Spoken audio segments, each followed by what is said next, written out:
HSC pass করেছে, যথেষ্ট পড়াশোনা হয়েছে, এবার বিয়ে থা দিয়ে বিদায় করো।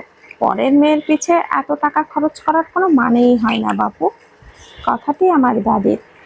দাদি কথাগুলো বাবাকে বলেছিল আমাকে উদ্দেশ্য করে।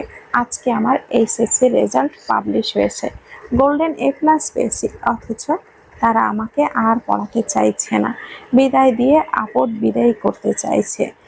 আমি তাদের কাছে আপদ। আপদ কেনই বা হব না? তাদের সাথে তো আমার রক্তের কোনো সম্পর্ক নেই, আমি তাদের কাছে আশ্রিতা। ঘটনা তবে খুলেই বলি, আমার যখন 6 বছর বয়স, তখন আমার বাবা মায়ের ডিভোর্স হয়ে যায়। ডিভোর্সের কারণ আমার বাবা অন্য মহিলার সাথে জড়িয়ে পড়েন। তাকে বিয়ে করার জন্য আমার মাকে ডিভোর্স দিয়ে দেয়। মাও মেনে নেন যে লোক তার স্ত্রীকে রেখে অন্য মহিলার সাথে সম্পর্কে জড়িয়ে পড়ে, তার সাথে থাকার কোনো মানেই হয় না। তাই মাও ডিভোর্স নিতে রাজি হয়ে যায়। মায়ের ডিভোর্সের পর আমি মায়ের সাথে মামার বাড়িতেই ছিলাম। আমার মামা খুব ভালো মানুষ, মামিও অত্যন্ত ভালো। তারা আমাদের সাদরে গ্রহণ করেন। মা চাকরির চেষ্টা করছিল, তখনই মামা মায়ের বিয়ের কথা বলেন। বাবা আবারও বিয়ের কথা শুনতেই রেগে যায়, কিন্তু মামা হাল ছাড়ে না। তিনি মাকে বোঝান, মেয়ে এখনো ছোট, জীবনের অনেকটা সময় তোর পড়ে আছে। এভাবে একা অনেক মানুষ আমাকে মানুষ করতে পারবে না। আর আমারও একজন বাবার প্রয়োজন, আর মায়ের একজন সঙ্গীর প্রয়োজন।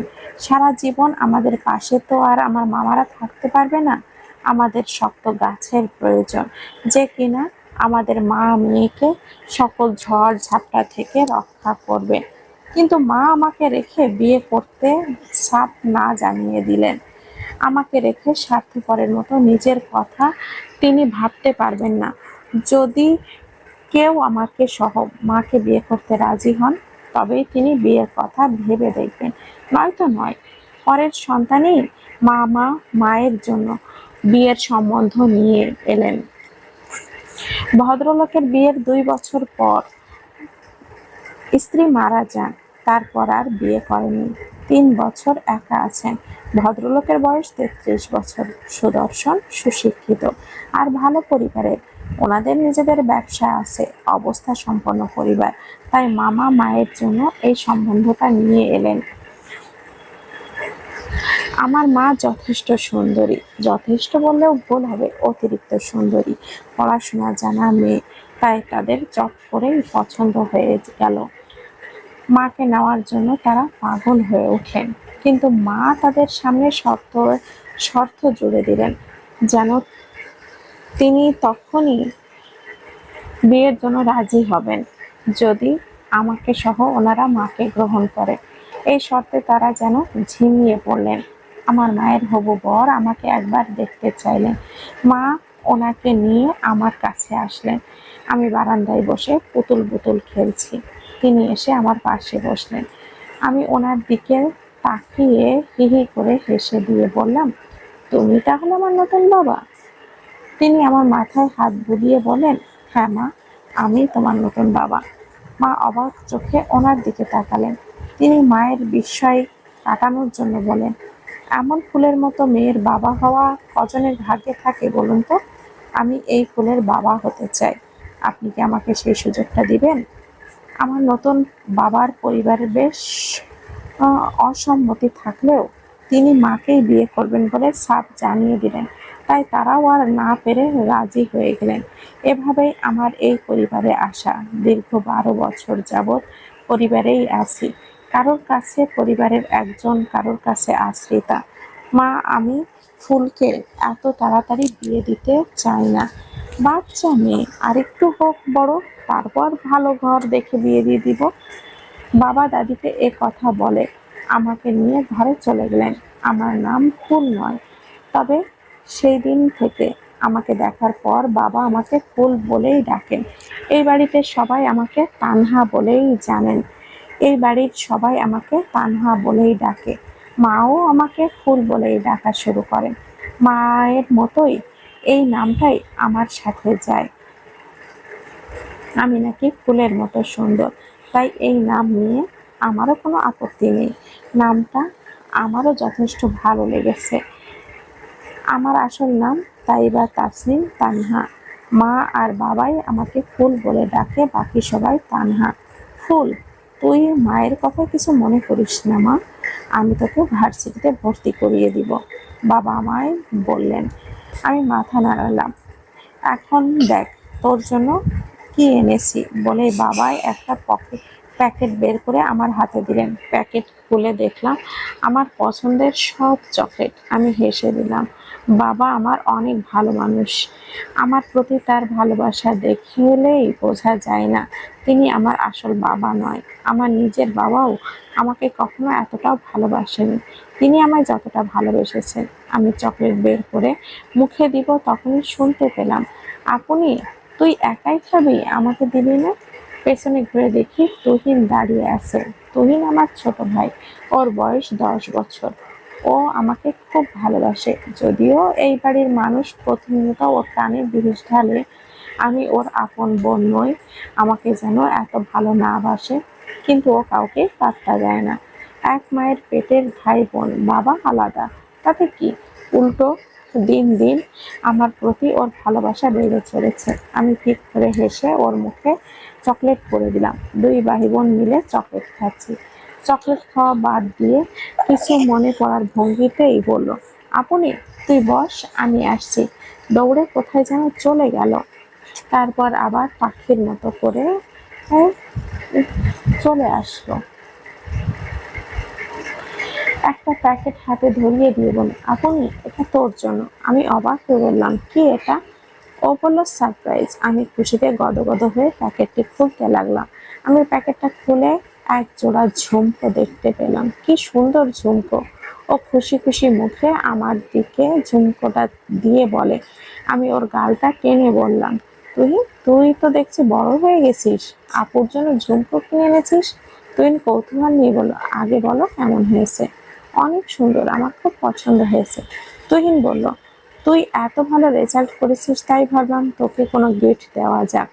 তাই তখনই মনে হলো তুই তো ঝুমকো অনেক পছন্দ করিস, তাই মার্কেট ঘুরে অনেক দেখে তোর জন্য এটা নিয়ে এসেছি। আমার চোখে পানি এসে পড়ছে। ভাই আমার চোখে পানি দেখে বলল, আপনি তুই কি এখন কাঁদতে বসবি? তোর মতো তোমরা মেয়েকে কাঁদতে দেখলে লোকে কি বলবে শুনি? হি হি করে কাঁদছি আমি। তুহিনও হেসে দিল। তখনই নিচ থেকে চেঁচামেচি শুনতে পেলাম। আমি খুব ভালো করে বুঝতে পারছি চেঁচামেচিটা আমাকে নিয়েই হচ্ছে।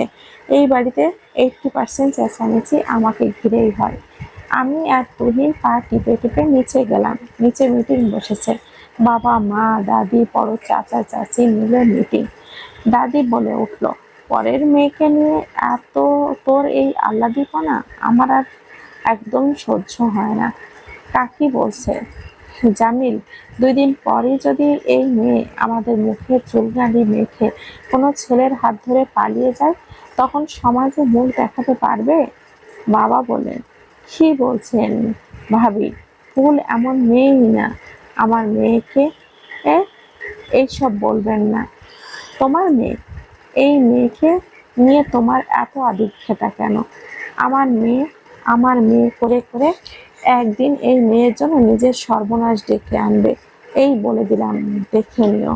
বড় কাকা বললেন, আহা সালমা, চুপ করো তো, আমাকে কথা বলতে দাও। জামিল, আমি জানি তুই তানহাকে নিজের মেয়ে মনে করিস, ওকে অনেক ভালোবাসি। দেখ, আমরা কেউ ওর খারাপ চাই না। এখন সময়কাল ভালো না, কখন কি থেকে কি হয়ে যায় বলা তো যায় না। যতটুকু পড়াশোনা করেছে সংসার করার জন্য যথেষ্ট।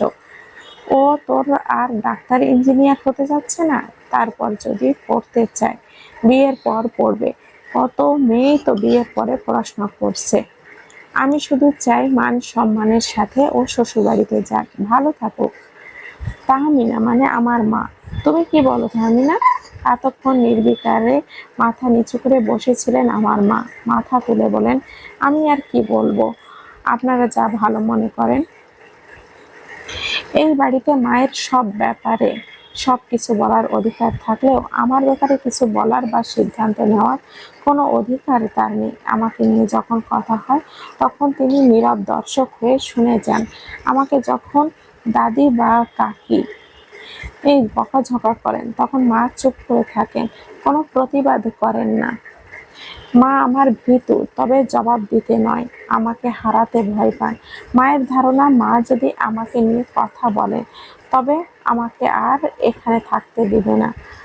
আর মা না পারেন এই সংসার ছাড়তে, আর না পারেন তো আমাকে ছাড়তে।